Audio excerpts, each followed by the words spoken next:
Hi, I'm Todd Heitkamp, the owner of Dakota Angler here in Sioux Falls, South Dakota, with this week's 2-minute fishing report. Well, folks, it's good to be back into South Dakota, and I appreciate all of your patience in not having a report last week. But honestly, folks, the weather around here has been really unbelievable, very stable, and that has really helped the fishing out in many locations. However, the warmer temperatures have done us no favors when it comes to ice conditions. So that's the thing to keep in mind. We really need to use common sense out there. I would avoid driving, especially, let's say, south of Watertown on the lakes, especially with trucks, even ATVs. Walking out is going to be the best thing, and make sure you are familiar with that body of water, because a lot of geese have opened that lake back up, or the warmer water has had, warmer weather definitely has had an effect on that body of water.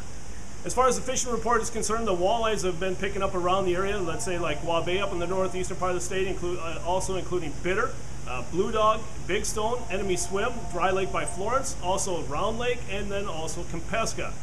And then down the southeastern part of the state, those lakes producing walleye include Ponset, Dry Lake by Willow Lake, Nelson Slough, East Oakwood, Thompson, Island, 81 ponds, a few being caught there. Campbell, and you have to really sort there to catch those nice, let's say 14 to 16 inch walleyes at Campbell the past week. What have guys been using? A lot of spoons, a lot of rattle spoons, including, let's say, the Northland buckshot spoon has been producing a lot of walleyes. Otherwise, it's a wrapless slab wrap. Venom spoons, especially with the glow, has been working really well. Also the glow shot jig and spoon by Northland, and then also some of the other ones by BMC have been all producing fish, and using a minnow or minnow head has been working best. And as far as the panfish bite is concerned, the perch have been being caught at Waubay, Big Stone, Ponset, Nelson's, Diamond, also Thompson, Long Lake west of Watertown, and then also Dry by Willow Lake, and then Scott Slough. Crappie continue to be caught at Scott Slough, and be careful of the ice there, folks, as well as Schaefer's, pickerel, and then also a few at Ponset. What have guys been using to catch the panfish lately?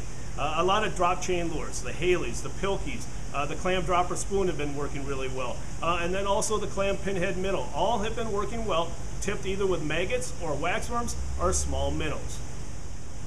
In this week's version of Todd's Tackle Tips, we're going to talk about the sharing of information. And folks, honestly, I get hit up a lot. Good comments, bad comments about the 2-minute fishing report, and all this is a way to share information. But what I also want to drive home is the sharing of ice thickness information. I see this all the time on social media.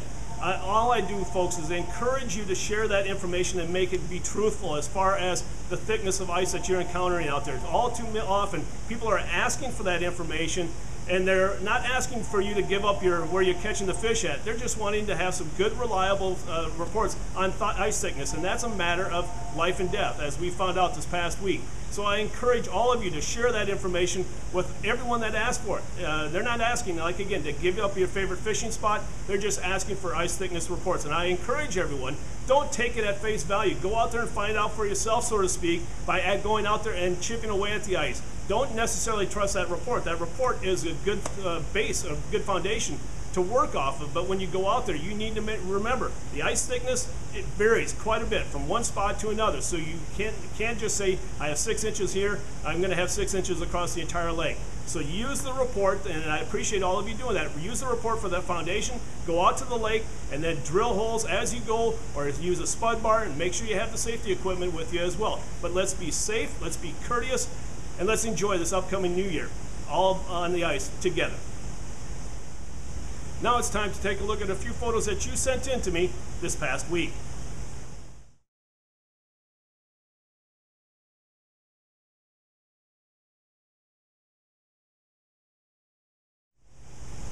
And remember, folks, if you'd like your photo included in next week's version of the 2-minute fishing report, please send it to me. Send it to todd@dakotaangler.com or post it to our Facebook wall. And if I use your photo, your name will be entered into a monthly drawing for a $25 gift certificate.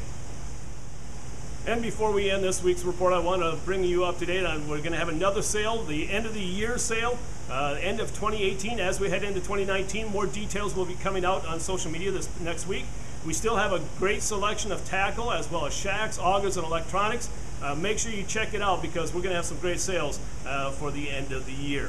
And also make sure you tell your friends all about our store and all the great selection that you can find right here at Dakota Angler, and also available on our website at dakotaangler.com. Well, folks, that's this week's version of the 2-Minute Fishing Report. For Dakota Angler, I'm the owner, Todd Heitkamp, and as we say around here, fish on! We'll see you next time, and again, thanks for watching.